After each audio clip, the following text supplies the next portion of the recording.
is Friday, holiday ngayon, August 23, 2024. So umagang-umaga ngayon, alas 6 ng umaga, tayo ay nagra-ride na. So today papunta tayo ng Taytay Rizal para magpagawa ng ating exhaust. Magpapa-cut delete and bibili tayo ng bagong canister para sa ating GSX-S 1000 GT. So papunta tayo ngayon kay VMAX Racing sa Taytay Rizal.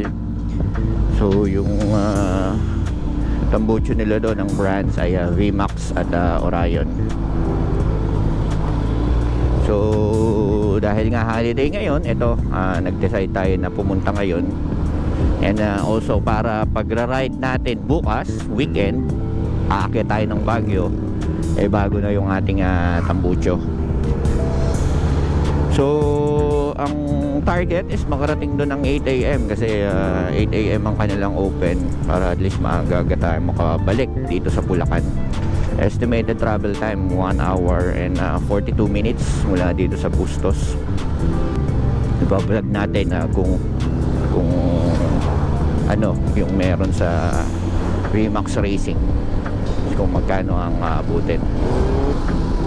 So ayun, nag-decide tayo na magpalit ng ating exhaust. Magpa-cut delete na rin imbes na canister lang yung palitan. Although yung ating motor ay napalitan na ng canister, tinanggalan natin before yung stock. So since Thailand copy lang yung nabili ko ng SC Project, ayun, nababakbak na yung kanyang high temperature paint. So kaya nag-decide tayo ngayon ng bumili ng bago na hindi copy. So ang bibili natin is yung local brand na VMAX. Magandang klase dahil yun yung usual na ginagamit dito sa mga race bike sa Pilipinas, mapamaliit o mapamalaki.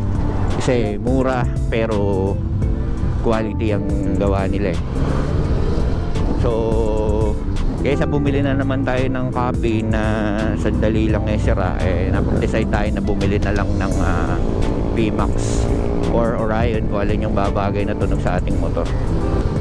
So sana hindi traffic ngayon. Hindi ko inaasahan traffic ngayon kasi kahapon yung uwian nila So ngayon ay walang pasok.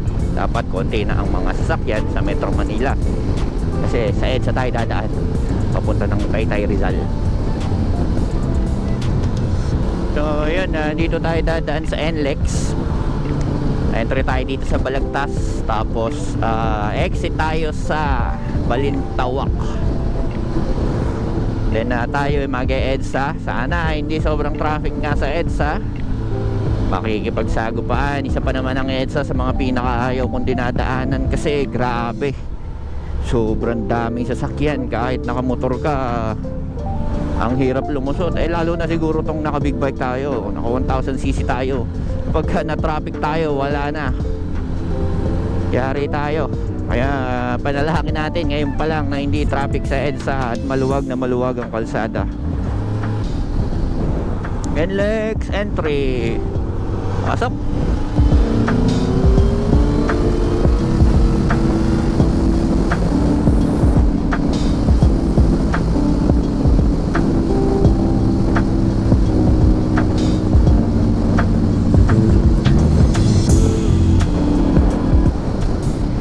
Ito, sinet up pala natin yung ating maps na connect sa ating Cardo, na bigay na sa atin yung ating directions.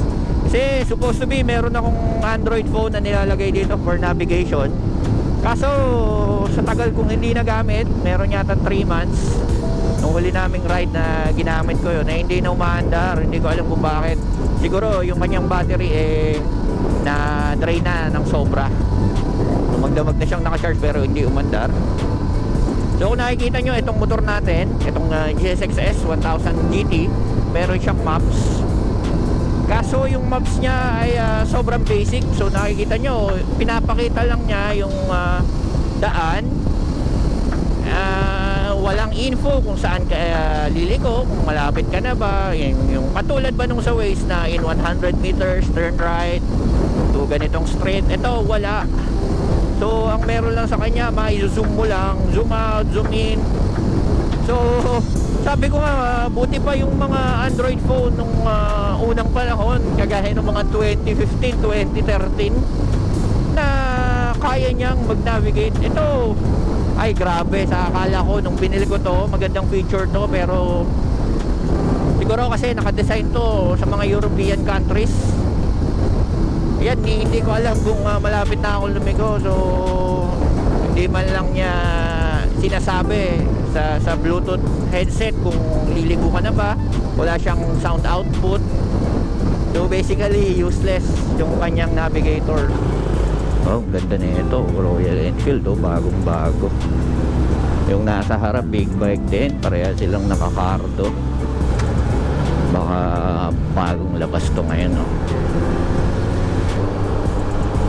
So mukhang kakaunti na may mga sasakyan ngayon.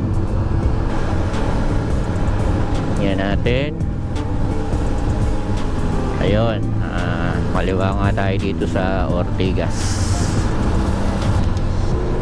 Ayan, nandito tayo sa Ortigas flyover. Ayan yung Robinson, no? Galleria. Pero mula dito, pag may nadaanan akong convenience store, baka sa Rizal na, kain muna.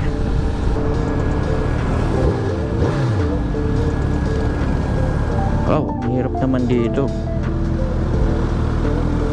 Pag di mo kabisado, pwede kang ma-overshoot at bumangga sa kabila. There we go. Ito na siya, si VMAX. Ayun, sakto, may kainan dito. Ha, sarado pa sila.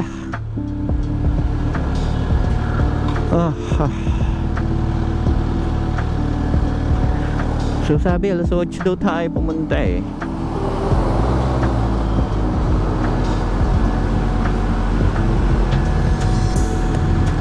Sa loob na lang po. Ayun, pasok na tayo sa loob para makapila na tayo. Uy, yun no, ang may mga nakapark na atang iba ya.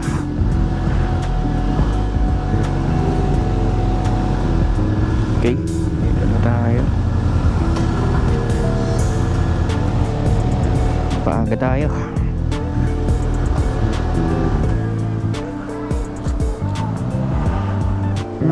Ayun, dito na ating customer lounge. Mukhang sarado pa sila, so hintayin muna tayo, kain muna siguro. Ito may kainan dito, pwede tayong kumain dito. Tapos try ko ipalalamove yung ating servo eliminator mula Busos, Bulacan, kasi sayang din eh. Parash na lang natin. Okay, balik tayo mamaya pagka gagawin na yung ating motor.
titanium sir.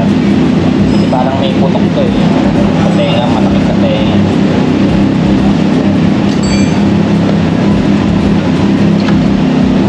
Lang mo nga namang maliit ang... Para sa kanya yata talaga. Oh. Kaya na. Para sa kanya talaga yata.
Sarap sa tayo! Tangina! Oh my God! Can't wait! Para sa ride namin paakyat ng Baguio bukas! Oh wow! This is different.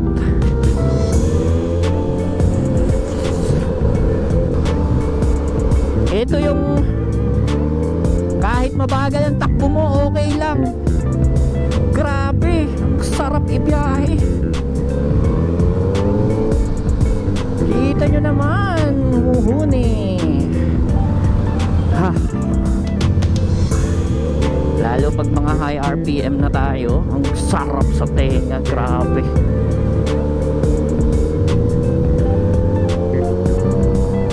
Ma-experience natin ito mamaya sa expressway kung gaano kasarap tong i-drive.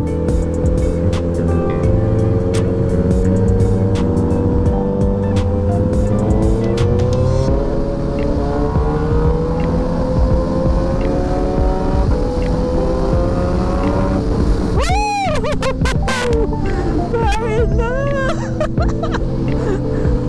money well spent.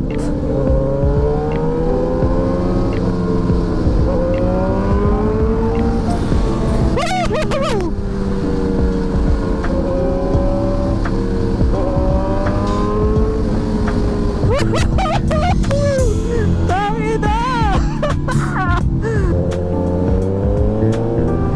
Feeling ko mas naging responsive din yung ating throttle. Oh, hindi ko sure pero parang mas malakas siyang umarangkada ngayon. Kada konting piga lang, konting pihit lang actually. Mas iba yung response niya. Possible na placebo effect lang yun, pero malalaman natin yan pagka tumagal na medyo nagamay na nating i-drive. Kasi syempre magbabago. Ngayon nagbabago yung pakiramdam ko. Feeling ko ang tuloy na kahit mabagal pa lang. Kasi nga ang lakas ng ating tambucho eh.